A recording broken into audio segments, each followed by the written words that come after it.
Dende hai preto dun ano saiu a palestra a nova ordenanza de veladores, unha ordenanza que este venres irá a pleno e ante a cal, dende o Grupo A Marea, presentarán 3 emendas.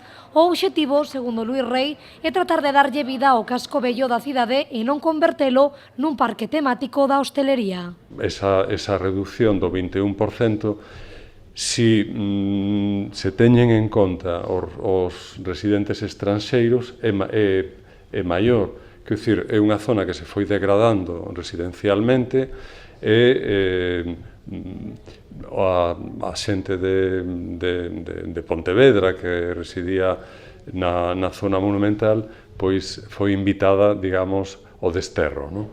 En ese sentido, algo debe ter que ver o feito de que acabase convertíndose pola vía dos feitos nunha especie de parque temático da hostelería. A primeira destas emendas está centrada ao espazo que ocupan os veladores, un espazo que debe convivir co lugar para os peóns e para dar vida á cidadanía. A segunda está centrada na prohibición do uso de estufas de gas nos veladores. Nese sentido, imos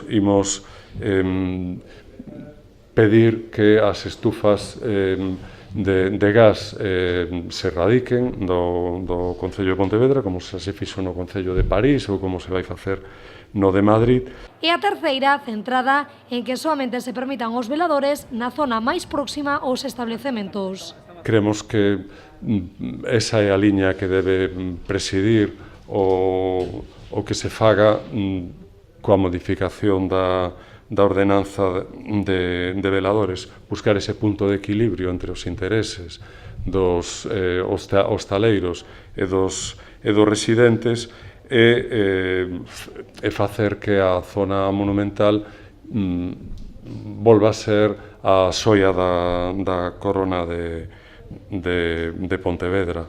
3 emendas que se rexistraron hoxe no Concello de Pontevedra e que a Marea agarda que o Goberno local teña en conta para a aprobación final desta ordenanza de veladores.